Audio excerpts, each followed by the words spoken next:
ನಾವು ಕಥಾಭಾಗದ ಕಡೆ ಬರೋಣ. ಯಾವ ಸತ್ಯಸಂಧನಾತಕ್ಕಂಥ ಧರ್ಮನಂದನ ಆ ಪತ್ರವನ್ನು ಓದ್ತಾ ಇದ್ದಾನಂತೆ. ಸಂತೋಷ ಆಗ್ಬಿಡ್ತು. ಹೇಯ್ ಹೇಳ್ರ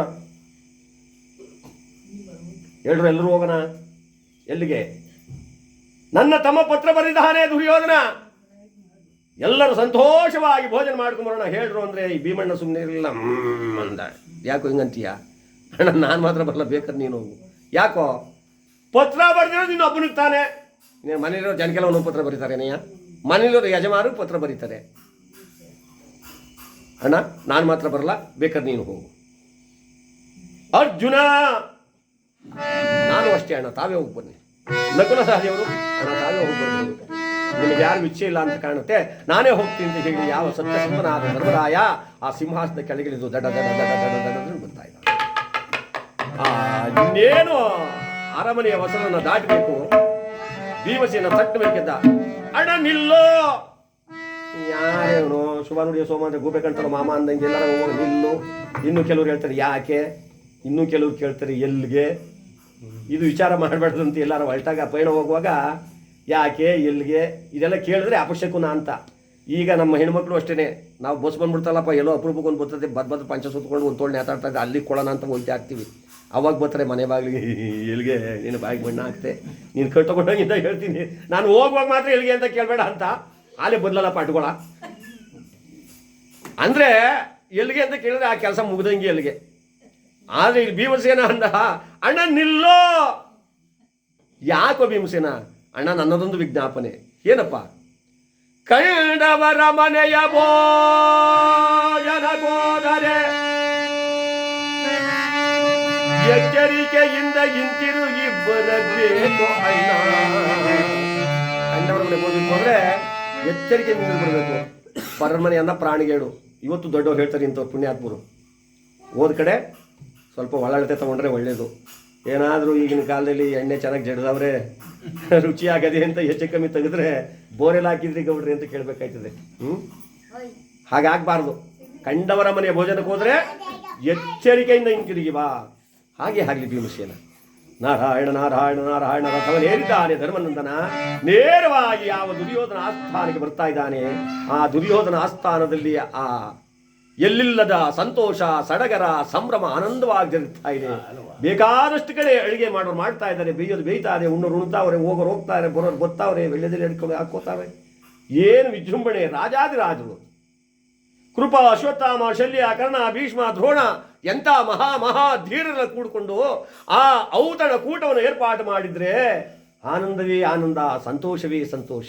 ಆ ಸಮಯಕ್ಕೆ ಯಾವಾಗ ಧರ್ಮರಾಯರು ಬಂದರೋ ಆ ರಥವನ್ನು ಒಂದು ಕಡೆ ನಿಲ್ಲಿಸಿ ಕೆಳಗಿಳಿಯುವ ಮುನ್ನವೇ ಯಾವ ದುರ್ಯೋಧನ ಬಂದು ಧರ್ಮರಾಯನ ಎದುರುಗೊಂಡ. ಸ್ವಾಗತ ಅಣ್ಣ ಧರ್ಮಜಗೆ ಸ್ವಾಗತ.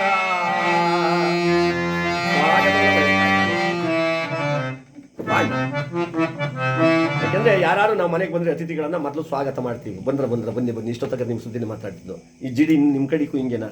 ಅಯ್ಯೋ ಮನೆ ಹಾಳಾಗ ಹಿಂಗೆ ಹಿಡ್ಕೊಂಡು ಕಣೆ, ಆಚೆ ಹೋಗಂಗಿಲ್ಲ, ಒಳಗೆ ಬರೋಂಗಿಲ್ಲ, ಆಚ್ಕೊಳಂಗಿಲ್ಲ, ಒಳಗೆ ಬರೋಂಗಿಲ್ಲ, ಚಳಿ ಬೇರೆ ಹಾಕ್ಕೊಂಡು ತೀಡ್ತದೆ ಕಣೆ ಯವ್ವ ಅಂತಾರೆ. ಆದರೆ ಬಂದವರನ್ನ ನಾವು ವಿಚಾರ ಮಾಡೋದು. ಬಂದ್ರಾ? ಬನ್ನಿ, ಹುಡುಗರು ಚೆನ್ನಾಗವ, ಮಕ್ಕಳು ಚೆನ್ನಾಗವ, ಅಜ್ಜಿ ಹೆಂಗಿದೆ, ತಾತ ಅವರು ಪರವಾಗಿಲ್ಲ, ಮಕ್ಕಳು ಓದ್ತಾವ, ಪರವಾಗಿಲ್ಲ. ಆದರೆ ಇದಕ್ಕೆ ಹೇಳ್ತಾರೆ ನಮ್ಮ ವಿಚಾರವನ್ನು, ಕಷ್ಟ ಸುಖವನ್ನು ಅವ್ರು ಹಂಚ್ಕೊಳ್ಳೋದು, ಅವ್ರ ಕಷ್ಟ ಸುಖವನ್ನು ನಾವು ಹಂಚ್ಕೊಳ್ಳೋದು.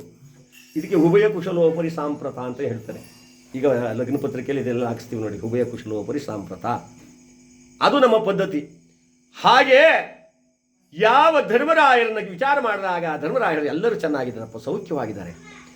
ಅತ್ತಿಗೆ ದ್ರೌಪದಿ, ಭೀಮಾರ್ಜುನಾದಿಗಳು, ನಕುಲ, ಸಹದೇವರು ಎಲ್ಲರೂ ಚೆನ್ನಾಗಿದ್ದಾರಪ್ಪ.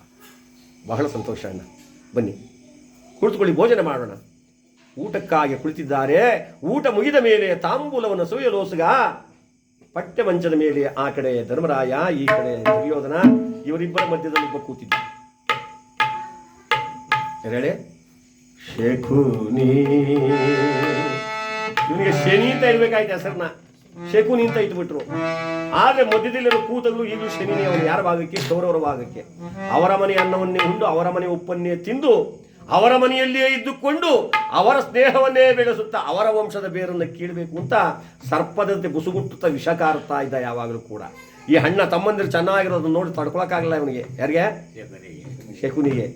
ಛೇ, ಇವರಿಬ್ಬರಿಗೂ ಏನಾದರೂ ಮಾಡಿ ಈಗ ನಾವು ವೈರತ್ವವನ್ನು ತಂದೊಡ್ಡಬೇಕು. ವೈರತ್ವವನ್ನು ತಂದೊಡ್ಡುವುದು ಹೇಗೆ? ಹೇಳಿದ್ರು ವೈರಿ ಆಗ್ತಾರ?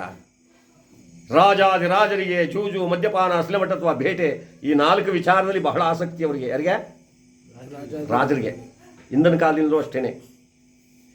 ಈ ಸಮಯದಲ್ಲಿ ಜೂಜಾಟವನ್ನು ನಾನು ಏನಾದರೂ ಏರ್ಪಾಡು ಮಾಡಿದ್ದೆ ಆದರೆ ಇವರಿಬ್ಬರಿಗೂ ವೈರತ್ವ ಬೆಳೆದರೆ ಸಂದೇಹನೇ ಇಲ್ಲ.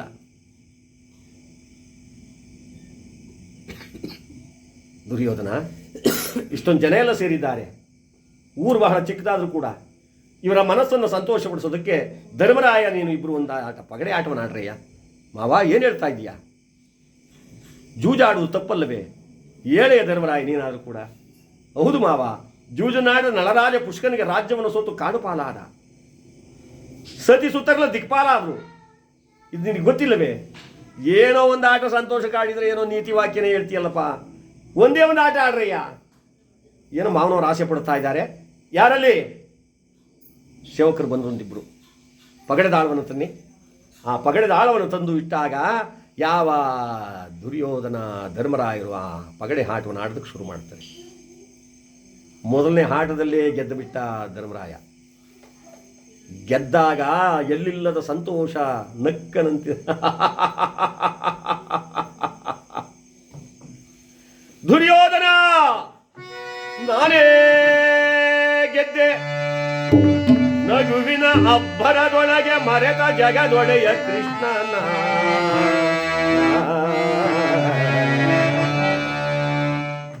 ಆ ನಗುವಿನ ಹಬ್ಬರದಲ್ಲಿ ಜಗದೊಡೆಯ ಕೃಷ್ಣನ ಮರ್ತೇ ಬಿಟ್ಟ. ಇವತ್ತು ಅಷ್ಟೇ ವಿಪರೀತವಾಗಿ ನಗು ಬಂದ್ರೆ ಕೇಡು ಅಂತಕ್ಕಂಥದ್ದು ಕಟ್ಟಿಟ್ಟ ಬುತ್ತಿ ಅಂತ ದೊಡ್ಡವರು ಹೇಳ್ತಾರೆ. ಇಂಥ ಹಿರಿಯೋರ ತಾಯಂದಿರು ಹೇಳ್ತಾರೆ, ಏನಾರು ವಿಪರೀತ ನಗ್ತಾ ಇದ್ರೆ ಏನು ಎಷ್ಟು ನಗ್ತಿ ಇವತ್ತು, ಬೀಳ್ತಾ ಮೂಸು ನಿನಗೆ ಇವತ್ತು.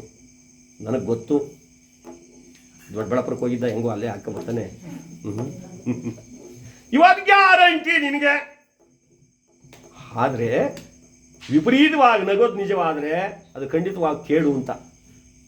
ಯಾವಾಗ ನಕ್ಕನಲ್ಲ ಧರ್ಮನಂದನ, ಎದುರಿಗೆ ಕುಳಿತಿದ್ದಂತಹ ದುರ್ಯೋಧನಿಗೆ ಎಲ್ಲಿಲ್ಲದಂತಹ ಸಿಟ್ಟು ಬಂದ್ಬಿಡ್ತು. ಛೇ, ಇಷ್ಟೊಂದು ಜನಗಳ ಮಧ್ಯದಲ್ಲಿ ನನ್ನನ್ನು ಅವಮಾನ ಮಾಡಿ ಎಲ್ಲರೂ ನಗುವಂತೆ ಮಾಡಿದ್ನಲ್ಲ, ಈ ಆಟವೇ ಬೇಡ ಅಂತ ಕುಳಿತಿದ್ದವನಿಗೆ ಎದ್ದು ದಡ ದಡ ದಡ ದಡ್ಡ ಹೋಗ್ತಾವನೆ ದುರ್ಯೋಧನ. ಶಕುನಿ ನೋಡಲ್ಲ, ಕೆಡತ್ತಲ್ಲಪ್ಪ ಕೆಲಸ. ಏ ದುರ್ಯೋಧನ ಬಾರೋ ಮಾವ, ನಾನು ಮಾತ್ರ ಆಡೋದಿಲ್ಲ, ಏನಾದ್ರು ಪಣದಲ್ಲಿಟ್ಟರೆ ನಾನು ಆಟ ಆಡ್ತೀನಿ. ಏನಿರ್ಬೇಕಪ್ಪ ಪಣದಲ್ಲಿ? ರಾಜ್ಯವ ನಾನು ಪಣದೊಳಗಿರಿಸುವೆ, ರಾಜ್ಯವ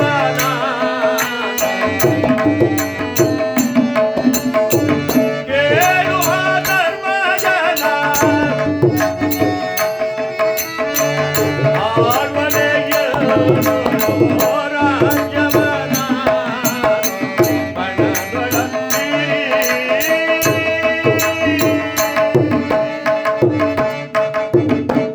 ನಾನು ನನ್ನ ರಾಜ್ಯವನ್ನು ಕಟ್ಟಿ ಹಾಡಬಲ್ಲೆ ಮಾವ, ಕೇಳುವ ಧರ್ಮರಾಯ ನನ್ನೊಡನೆ ಹಾಡ್ತಾನೇನೋ. ಸಹೃದಯ ಉಳ್ಳಂಥವನು ಧರ್ಮರಾಯ. ಪರರಿಗೆ ನೋವಾಡ್ತಾ ಅಂತ ಅಡ್ಕೋತಾ ಇರಲಿಲ್ಲ. ತನಗೆಷ್ಟೇ ಕಷ್ಟ ಬರಲಿ, ಎಷ್ಟೇ ದುಃಖ ಆಗಲಿ, ಎಷ್ಟೇ ನೋವಿರಲಿ ತಾನು ತಡೆಯೋನಂತೆ. ಬೇರೆಯವರು ನೋವಾರ ಅವನು ತಡೀತಿರಲಿಲ್ಲ. ಅಯ್ಯೋ, ಆ ತಮ್ಮನ ಮನಸ್ಸನ್ನು ಸಂತೋಷಪಡಿಸೋದಕ್ಕೂ ಏನೋ ಆ ಬೆಣ್ಣೆಯಂತಹ ಹೃದಯ ಕರಗೋಯಿತು ಧರ್ಮರಾಯರಿಗೆ. ಬಾರೋ ಬಾರೋ ಸುಯೋಧನ, ನಾನು ನನ್ನ ರಾಜ್ಯ ಕಟ್ತೀನಿ, ಆಡೋಣ ಬಾರೋ ಅಂದ. ಯಾವ ಶಕುನಿಯ ಕುತಂತ್ರವನ್ನರಿಯದಂತಹ ಧರ್ಮರಾಯ ಆಟಕ್ಕೆ ಪಗಡೆ ಆಟಕ್ಕೆ ಕುಳ್ಳಿರಿಸಿಕೊಂಡಿದ್ದಾನೆ. ಮಧ್ಯದಲ್ಲಿ ಹೇಳ್ತಾ ಇದ್ದಾನೆ, ಯಾವುದೇ ಆಟವನ್ನು ಆಡ್ರು 3 ಆಟವನ್ನು ಆಡಬೇಕು. ಆಡಿ ಆಟವನ್ನು. ರಾಜ್ಯವ ನಾನು ಬಣದೊಳಗಿರಿಸಿಗೆ, ರಾಜ್ಯವ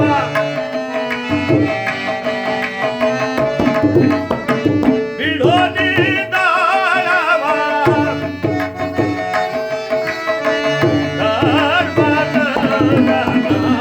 ರಾಜ್ಯವ ನಾನು ಬಣದೊಳಗಿರಿ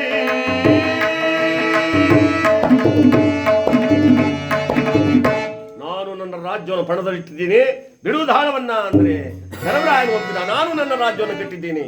ಆಡು ಆಟವನ್ನ ಅಂದರೆ ಆ ಮೊದಲನೇ ಆಟದಲ್ಲಿ ದಾಳವನ್ನು ಕುಲುಕಿ ಹೆಸನಲ್ಲ, ದೈವ ಬಲವಿಲ್ಲದವನಿಗೆ ಮೃತ್ಯುವೇ ಸಾರಥಿ. ಯಾವ ಬಲ ಇಲ್ಲದಿದ್ರೂ ಕೂಡ ಮನುಷ್ಯನಿಗೆ ದೈವ ಬಲ ಇರಬೇಕು. ದೈವ ಬಲವಿಲ್ಲದೆ ಇದ್ದ ಮೇಲೆ ಅವನು ಜಗತ್ತಿನಲ್ಲಿ ಸತ್ತ ಎಣದಂತೆ ಎಣಕ್ಕೆ ಸಮಾನ. ಅವನು ದೈವ ಬಲವೇ ಇಲ್ಲ ಧರ್ಮರಾಯರಿಗೆ. ದಾಳಗಳು ಉರುಳಿ ಉರುಳಿ ಸೋತ ರಾಜ್ಯವನ್ನ ನಕ್ಕ ದುರ್ಯೋಧನ. ರಾಜ್ಯವು ನನ್ನ ಶವವಾಯಿತು. ಮುಂದಿನ ಆಟಕ್ಕೆ ಏನಿರ್ತೀಯ? ಮಂದಿ ಮಾರ್ಬಾಲವ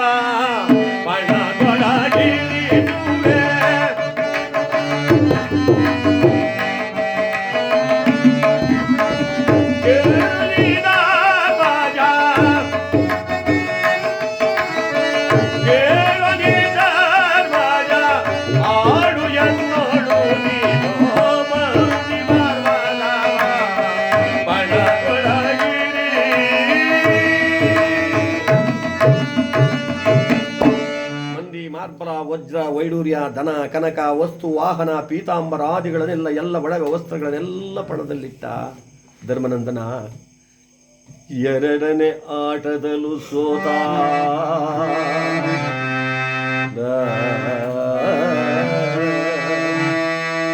ಎರಡನೇ ಆಟದಲ್ಲೂ ಸೋಲಾಯಿತು.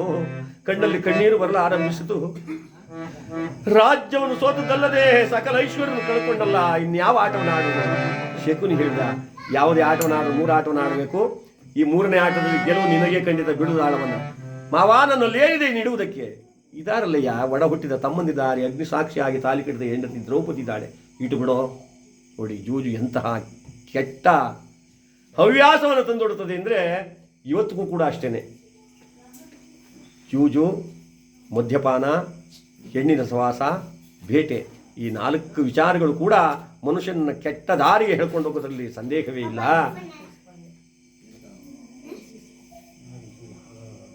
ಅಗ್ನಿಸಾಕ್ಷಿಯಾಗಿ ತಾಳಿ ಕಟ್ಟಿದ ದ್ರೌಪದಿಯನ್ನ ತಮ್ಮಂದಿರನ್ನ ಪಣದಲ್ಲಿಟ್ಟ ಶಕುನಿಯಲ್ಲಿ ಒಂದು ಮಾತು ಹೇಳ, ನೋಡಿ ಸರಿಯೇನಾರ ತಪ್ಪಿಸ್ಕೊಂಡ್ರೆ ನಾನು ಒಂದೇ ಹೇಳ್ಕೊಂಡು ಬಿಡ್ತೀನಿ, ನಾನು ಸವಾಸ ನೋಡಿಲ್ಲ ಇನ್ನು ನೀನು. ಯಾಕೆ? 12 ವರ್ಷ ವನವಾಸ, 1 ವರ್ಷ ಅಜ್ಞಾತವಾಸ ಮಾಡಬೇಕು. ಈ ಆಟದಲ್ಲಿ ಸೋತಂತವರು ಗೊತ್ತಾಯ್ತಾ? ಬಿಡುದಾಳನ ದಾಳವನ ಕುಲುಕಿ ಹೆಸೆದನಂತೆ ಆ ದಾಳಗಳು ಉರುಳಿ ಉರುಳಿ ಉರುಳಿ ಉರುಳಿ ಅವನ್ನ ಅನ್ನ ಅಂತ ಬೆಚ್ಚಿ ಬಿದ್ದು ಬಿಟ್ಟ. ನಾನಿಲ್ಲಿ ಧರ್ಮರಾಯಂಗೆ ಹೇಳ್ದಂಗೆ ಕಣೆ ಹೇಳೋ.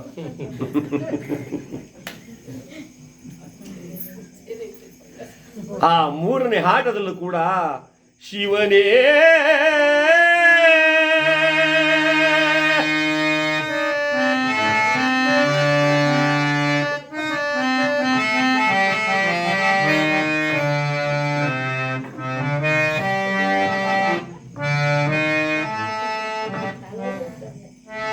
ಆಟದಲ್ಲೂ ಸೋತ. ಕಣ್ಣೀರು ಬರುತ್ತೆ, ಕಣ್ಣೀರು ಬರುತ್ತೆ. ಅಯ್ಯೋ, ಬಾರ ಬಾರ ಮನಸ್ಸಿನಿಂದ ಕಣ್ಣಲ್ಲಿ ನೀರು ನಡೆಸುತ್ತಾ ನಡುಗುತ್ತಾ ಮೇಲಕ್ಕೆದ್ದ ಧರ್ಮರಾಯ ಹೇಳ್ತಾನಂತೆ ದುರ್ಯೋಧನ, ನಾಳೆಯೇ ನೀವು ಸಕಲ ಐಶ್ವರ್ಯವನ್ನು ಬಿಟ್ಟು 12 ವರ್ಷ ವನವಾಸಕ್ಕೆ ಕಾಡಿನ ಮಾರ್ಗವಾಗಿ ಹೊರಬೇಕು, ಎಚ್ಚರ. ಹಾಗೆ ಹಾಗಲಿ ತಮ್ಮ ರಥವನ್ನೇರಿದ ದುಃಖದಿಂದ ರಥವನ್ನು ಓಡಿಸಿಕೊಂಡು ಇಂದ್ರಪ್ರಸ್ಥಪುರ ಕಡೆ ಬರ್ತಾ ಇದ್ದಾನೆ. ಮಹಾನುಭಾವ ಭೀಮಸೇನ ಹೆಗಲ ಮೇಲೆ ಗದೆ ಹೊತ್ತುಕೊಂಡು ಆ ಕಡೆಯಿಂದ ಬರ್ತಾವನೆ. ದಡ್ಡ ದಡ್ಡ ಧರ್ಮರಾಯರು ರಥವೊಂದು ಕಡೆ ನಿಲ್ಲಿಸಿದ್ರು. ರಥದಿಂದ ಕೆಳಗಿಳಿದಿನೇನು ಅರಮನೆ ಒಳಗಡೆ ಹೋಗಬೇಕು. ಭೀಮಸೇನ ನೋಡ್ದ, ಏನು ಅಣ್ಣನ ಕಣ್ಣಲ್ಲಿ ಕಣ್ಣೀರು ಸೋರುತ್ತಾ ಇದೆಯಲ್ಲ. ಅಗ್ರಜ, ತಮ್ಮ ಏನಿದು ನಿನ್ನ ಕಣ್ಣೊಳಗೆ ಕಣ್ಣೀರು? ಯಾವನಿಂದ ಬಂತು ನಿನಗೆ ಕಣ್ಣೀರು ಹೇಳು? ಇಂದ್ರನಾಗಲಿ ಚಂದ್ರನಾಗಲಿ ಭುವನೈಕ ಬ್ರಹ್ಮಾಂಡನಾಗರವನಾಗಿರಲಿ ಇಳೆದವನ ದರದನ ಹೆಳೆತಂದು ಈ ಭೂಮಂಡಲ ಪರ್ಯಂತ ರಂಡ ದೇವತೆಗಳಿಗೆ ಗೌತಾನ ಅನ್ಕೊಂಡು ಹೇಳಣ್ಣ, ಏಕೆ ಏನಾಯಿತು? ಮೋಸವೋದೇನೋ ತಮ್ಮ, ನಾನು ಮೋಸ ಹೋಗ್ಬಿಟ್ಟು ಬಿಡಿಸಿದ. ಯಾಕಂಡ ಆ ಶಕುನಿಯ ಮಾತನ್ನು ಕೇಳಿ ಬೇಡವೆಂದರೂ ಕೇಳದೆ ಜೂಜಿಗೆ ಹೆಳೆತಂದು ಕುಳ್ಳಿರಿಸಿ ರಾಜ್ಯವನ್ನು ಕಳ್ಕಬಿಟ್ಟಪ್ಪ. ರಾಜ್ಯ ಹೋದರೂ ಚಿಂತೆ ಇಲ್ಲ, ಮಂದಿ ಮಾರ್ಬಲ ವೈಡೂರ್ಯವೆಲ್ಲ ಕಳೆದು ಬಿಟ್ಟೆ, ಆದರೂ ಯೋಚನೆ ಇಲ್ಲಪ್ಪ. ಒಡ ಹುಟ್ಟಿದ ನಿಮ್ಮನ್ನ ಅಗ್ನಿ ಸಾಕ್ಷಿಯಾಗಿ ತಾಲಿ ಕಟ್ಟಿದ ದ್ರೌಪದಿಯನ್ನ ಜೂಜಿನಲ್ಲಿ ಸೋತೆ ಭೀಮ ಅಂದ. ಈ ಭೀಮಸೆಯನ್ನು ಹೆಗಲ ಮೇಲಿದ್ದ ಗದೆ ಎಷ್ಟಿತ್ತು ತೂಕ? 20 ಮಣ ತೂಕ ಇತ್ತಂತೆ. 20 ಮಣ ಅಂದರೆ ಈ ಸೀನ್ಸ್ ನೋತಲ್ಲ ಬಿದಿರ್ಪುಟ್ಟಿ ಗದೆ ಅದಲ್ಲ. ಅವ್ನು ನಿಜವಾಗಿ ತಾನು ಹೆಗಲ ಮೇಲೆ ಹೊತ್ಕೊಂಡು ಬರ್ತಾ ಇದ್ದಂಥ ಗದೆ 20 ಮಣ ತೂಕ ಇತ್ತಂತೆ. ಆ 20 ಮಣ ತೂಕದ ಗದೆಯನ್ನ ಗಿರ್ರನೆ ತಿರುವಿ ಕೈ ಹಿಡಿದುಕೊಂಡ. ಬಡ ಬಡ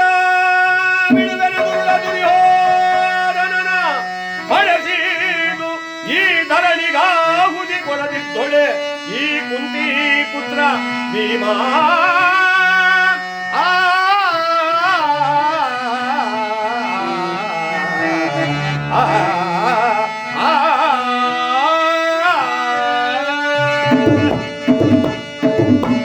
ಉತ್ತಡಗಿಸಿ ಬಿಡಲಾರಿ ಕೆಟ್ಟ ಕೌರವರ ಗುಂಡೆಯನ್ನು ಕುಟ್ಟಿ ಪುಡಿ ಬಿಡಿ ಮಾಡುತ್ತಿದ್ದರೆ ನಾನು ಕುಂತಿಗೆ ಮಗನಾಗಿ ಹುಟ್ಟಿ ಪ್ರಯೋಜನವಿಲ್ಲ ಅಣ್ಣ, ಬಿಡೋದಾರಿಯನ್ನ ಅಂದ. ಅಯ್ಯೋ, ಕೊಟ್ಟ ರಾಜ್ಯವನ್ನು ಕಿತ್ತುಕೊಳ್ಳುವುದಕ್ಕೆ ತಮ್ಮನ್ನು ಎತ್ತುಕೊಂಡು ಕಳುಹಿಸಿದ ಎಂಬ ಕೆಟ್ಟ ಅಪವಾದವನ್ನು ತರಬೇಡ ಭೀಮ.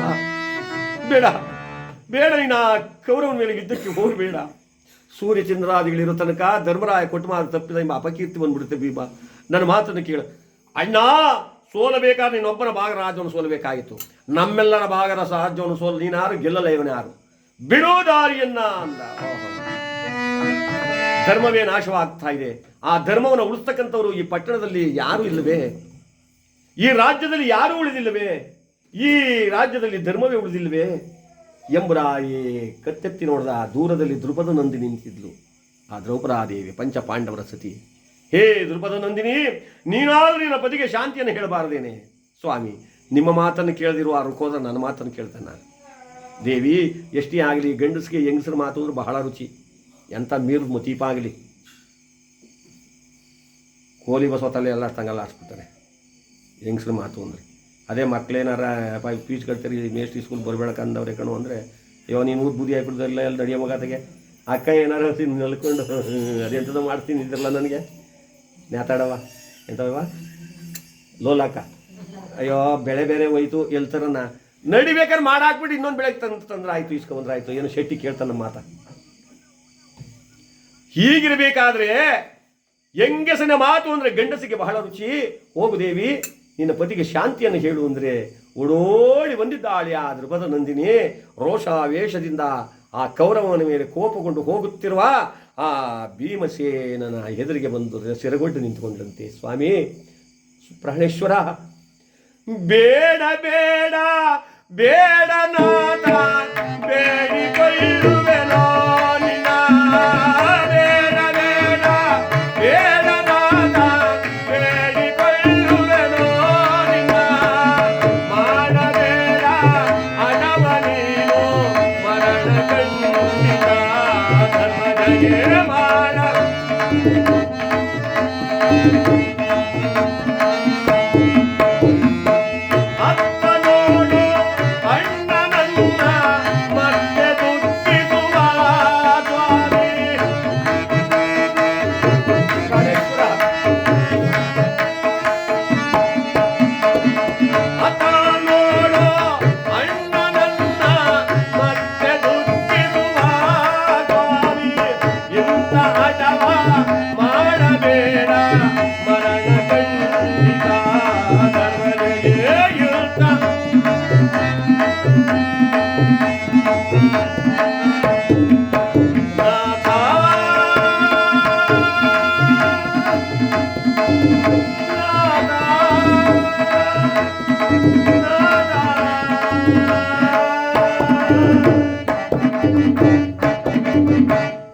ಸ್ವಾಮಿ, ನೀವು ಆ ಕೌರವನ ಮೇಲೆ ಯುದ್ಧಕ್ಕೆ ಹೋಗಬಾರ್ದು ಈ ದಿವಸ.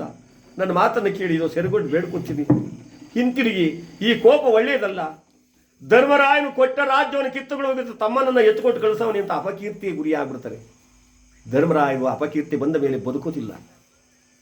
ಜ್ಯೇಷ್ಠ ಪಿತೃ ಸಮಾನ. ಒಬ್ಬ ತಂದೆಗೆ 4 ಜನ ಮಕ್ಕಳಿರಲಿ, 5 ಜನ ಮಕ್ಕಳಿರಲಿ, 10 ಜನ ಮಕ್ಕಳಿರಲಿ, ಆ ಮನೆಯಲ್ಲಿ ತಂದೆಯನ್ನು ಕಳ್ಕೊಂಡ ಮೇಲೆ ಯಾರು ಹಿರಿಯೋನಿರ್ತಾರೋ ಅವನೇ ಉಳಿದಂತ ತಮ್ಮಂದರಿಗೆಲ್ಲ ತಂದೆ ಸ್ಥಾನ. ನೀವು ಪಾಂಡುರಾಯನನ್ನು ಕಳೆದುಕೊಂಡು ಅಂದಿನಿಂದ ತಂದೆ ಸ್ಥಾನದಲ್ಲಿ ನಿಂತು ನಿಮಗೆ ವಿದ್ಯೆಯನ್ನ ಬುದ್ಧಿಯನ್ನ ಧರ್ಮದ ದಾರಿಯಲ್ಲಿ ನಡೆಸ್ಕೊಂಡು ಬಂದವರು ಯಾರು? ಆ ಧರ್ಮರಾಯರಲ್ವೇ? ಅವರ ಕಣ್ಣಲ್ಲಿ ಒಂದು ತೊಟ್ಟು ಕಣ್ಣೀರೇನಾದರೂ ಈ ಭೂಮಿಗೆ ಬಿದ್ದರೆ ಜಗತ್ತೇ ಸರ್ವನಾಶ ಆಗೋದಿಲ್ಲ ಸ್ವಾಮಿ. ಸತ್ಯವಂತರ ಕಣ್ಣಿಂದ ಕಣ್ಣೀರು ಬರಿಸುವುದುಂಟೆ? ಬೇಡಿ. ರಾಜ್ಯ ಇಲ್ಲದಿದ್ದರೂ ಚಿಂತೆ ಇಲ್ಲ, ಗೆಡ್ಡೆ ಗೆಣಸುಗಳನ್ನು ತಿಂದರೂ ಸರಿಯೇ, ಹಳ್ಳ ಕೊಳ್ಳದ ನೀರನ್ನು ಕುಡಿದರೂ ಸರಿಯೇ, ಸಿರಿ ಸಂಪತ್ತು ನಮಗೆ ಯಾವುದು ಇಲ್ಲದಿದ್ದರೂ ಸರಿಯೇ. ಬನ್ನಿ ಸ್ವಾಮಿ, ಬೇಡ ನಮಗೆ ಅಂದ ಒಡನೆಯೇ ಈ ಭೀಮಣ್ಣನ ಕೋಪ 99 ಡಿಗ್ರಿಗೆ ಹತ್ಬಿಡ್ತಂತ ಅಲ್ಲಿಯ.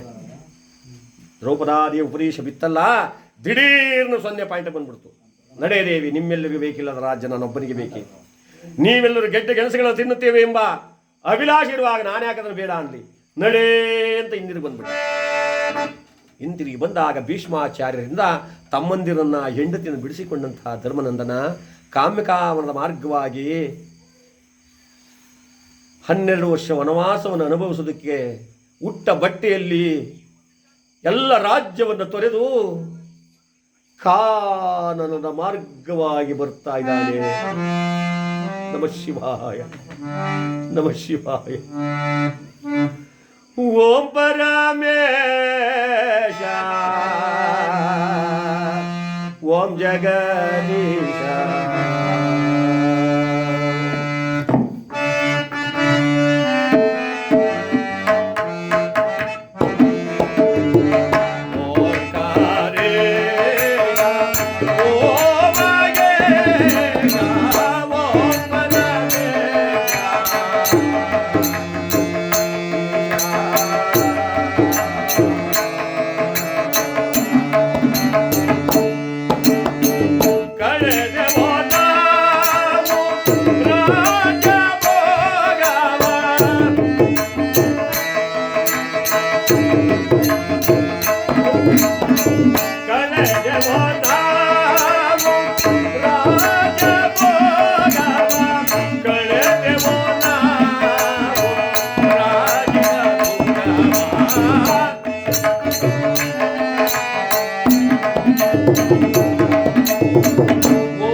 ಗುಡ್ಡಗಳೆನ್ನದೆ ಹಳ್ಳ ಕೊಳ್ಳಗಳೆನ್ನದೆ ಇಳಿಯುತ್ತಾ ಜಾರುತ್ತಾ ಬೀಳುತ್ತಾ ಕಡು ಸಂಕಟವನ್ನು ಅನುಭವಿಸುತ್ತಾ ಕಾಮ್ಯಕಾವನ ಮಾರ್ಗವಾಗಿ ಆ ಭಗವಂತನ ನಾಮ ಸ್ಮರಣೆಯನ್ನು ಎಡೆಬಿಡದೆ ಮಾಡುತ್ತಾ ಹಗಲಿರುಳು ಆ ಪರಮಾತ್ಮನ ಧ್ಯಾನ ಮಾಡಿಕೊಂಡು ಪಾಂಡವರೈವರು ದ್ರೌಪದಿ ಸಹಿತವಾಗಿ ಬಂದಂಥ ಎಲ್ಲ ಕಷ್ಟವನ್ನು ನಿಗ್ರಹಿಸಿಕೊಂಡು 12 ವರ್ಷ ವನವಾಸವನ್ನು ಮುಗಿಸಿ 1 ವರ್ಷ ಅಜ್ಞಾತವಾಸಕ್ಕಾಗಿ ಯಾವ ವಿರಾಟ್ ರಾಜನ ಆಸ್ಥಾನಕ್ಕೆ ಹೋಗಿದ್ದಾರೆ. ಕಾರಣ ಏಕೆಂದರೆ ಅಲ್ಲೊಬ್ಬ ಬಲಶಾಲಿಯಾದ ಕೀಚಕ ಅನ್ನೋನಿದ್ದ. ಅಜ್ಞಾತವಾಸ ಅಂದರೆ ನಿಮಗೆ ಗೊತ್ತಾಯ್ತಲ್ಲ, ಪಾಪ ನಿಮಗೆ ಅರ್ಥ ಆಗಲ್ಲ, ಅರ್ಥ ಮಾಡ್ಕೋಬೇಕು. ಅಜ್ಞಾತವಾಸ ಅಂದರೆ ಯಾರು ಕೂಡ ಗುರುತನ್ನು ಹಿಡಿಬಾರ್ದು ಇವ್ರನ್ನ. ಕೌರವರೇನಾದರೂ ಪಾಂಡವರಿದ್ದಾರೆ ಅಂತ ಗುರುತಿಡ್ಬಿಟ್ರೆ ಮತ್ತೆ 12 ವರ್ಷ ವನವಾಸ ಮಾಡಬೇಕು. ಇದು ಅವನ ಪಟ್ಟು. ಗೊತ್ತಿರ್ತಕ್ಕಂಥ ಜಾಗದಲ್ಲಿ ನಾವು ಅಜ್ಞಾತವಾಸ ಮಾಡೋದಾದ್ರೆ ಆ ಕೌರವರು ನಮ್ಗೆ ಗುರುತಿಡಿದು ಬಿಡ್ತಾರೆ. ನಾವು ಆ ಕೌರವರು ಬಾರದೇ ಇರ್ತಕ್ಕಂಥ ಜಾಗದಲ್ಲಿ ಹೋಗಿ ಅಜ್ಞಾತವಾಸವನ್ನು ಮಾಡಬೇಕು. ಯಾತಕ್ಕಾಗಲ್ಲಿ ಹೋದ್ರು ಆ ವಿರಾಟ್ ರಾಜನ ಹಸ್ತಕ್ಕೆ ನಿಂತರೆ ಅಲ್ಲೊಬ್ಬ ಮಹಾಬಲಶಾಲಿಯಾದ ಕೀಚಕ ಅನ್ನೋನಿದ್ದ. ಅವನಿಗೆ ಹೆದರಿ ಆ ಕೌರವರಲ್ಲಿ ಬರೋಕ್ಕಿಲ್ಲ. ಅದಕ್ಕೋಸ್ಕರವಾಗಿಯೇ ಆ ವಿರಾಟ್ ರಾಜನ ಆಸ್ಥಾನವನ್ನು ಆಯ್ಕೆ ಮಾಡಿಕೊಂಡು ಆ 1 ವರ್ಷ ಜ್ಞಾತವಾಸವನ್ನು ಆ ಭಗವಂತನ ಧೈರ್ಯದಿಂದ ಕಳೆದಂತಹ ಪಾಂಡವರು ಎಲ್ಲರೂ ಒಂದೆಡೆ ನಿಂತು ಆ ಶ್ರೀಹರಿಯನ್ನ, ಆ ಗೋವಿಂದನನ್ನ, ಆ ರುಕ್ಮಿಣೀಪತಿಯನ್ನ, ಆ ನೀಲಮೇಘ ಶ್ಯಾಮನನ್ನ ಯಾವ ರೀತಿಯಲ್ಲಿ ಪ್ರಾರ್ಥನೆ ಮಾಡ್ತಾ ಇದ್ದಾರೆ ಅಂದರೆ,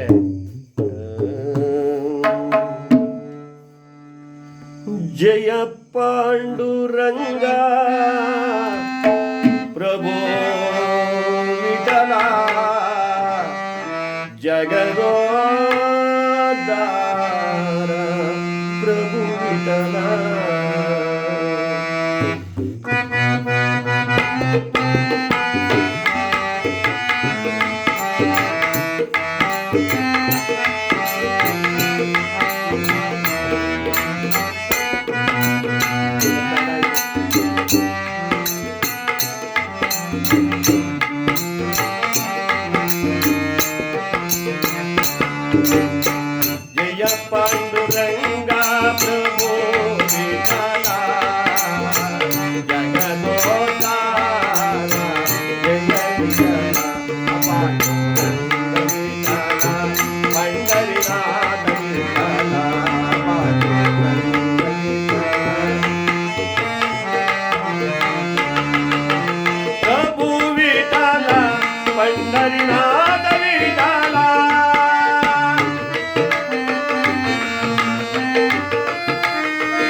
ಜಯ ಪಾಂಡುರಂಗ ಪ್ರಭು ವಿಠಲ ಜಗದೋದ್ಧಾರ ಪ್ರಭು ವಿಠಲ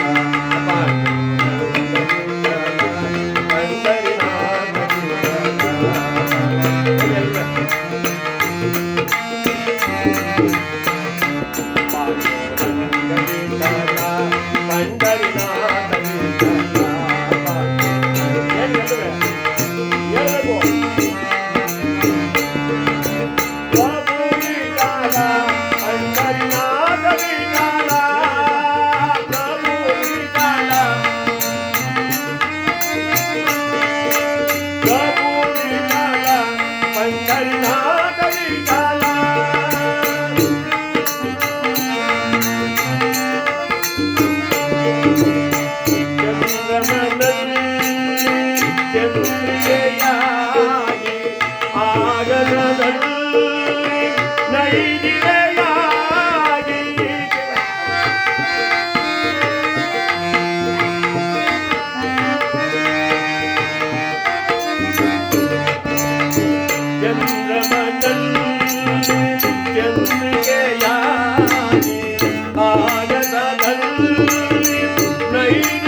ಜಗವೆಲ್ಲ ತುಂಬಿರುವೆ ತಂದೆ ಈ ಜಗವೆಲ್ಲ ತುಂಬಿರುವೆ ತಂದೆ ಜಯ ಪಾಂಡುರಂಗ ಪ್ರಭು ವಿಠಲ ಜಗದೋದ್ಧಾರ ಜಯ ವಿಠಲ ಪಾಂಡುರಂಗ ವಿಠಲ ಪಂಡರಿನಾಥ ವಿಠಲ ಪಾಂಡು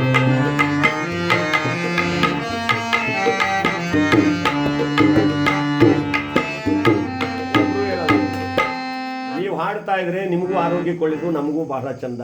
ಭಗವಂತ ನಾಮಸ್ಮರಣೆ ಮಾಡ್ದಂಗೂ ಆಯ್ತದೆ, ಆರೋಗ್ಯ ಚಂದಗಾದೋಯ್ತದೆ. ನೀವು ದಮ್ ಕಟ್ಬಿಟ್ಟು ಏನ್ ಕಾಲು ಚೆನ್ನಾಗಿ ಮಾಡಿದ್ರಿ, ಹೆಸರು ಬೇಳೆ ಬಾತ್ ಬೇರೆ ಒಳ್ಳೆ ಕಾರ್ಪೊರೇಷನ್ ತೊಟ್ಟಿಗೆ ಹಾಕ್ತಂಗೆ ಆಗದೆ ಒಳಗದು ದಮ್ ಕಟ್ಬಿಟ್ಟಾಗ ಹಿಂದೆಗಡೆ ಕೂತಿರೋರು ಅದಕ್ಕೆ ನೀವು ಗೋವಿಂದ ಅಂದ್ರೆ ಇದಾಸ ಹೊಂಟೋಯ್ತದೆ. ಹೇಳಿ ಪ್ರಭು ವಿಠಲ ಪಂಡರಿನಾಥ ವಿಠಲ ಪ್ರಭು ವಿಠಲ ಪ್ರಭು ವಿಠಲ ಪಂಡರಿನಾಥ ವಿಠಲ ಜಯ ಜಯ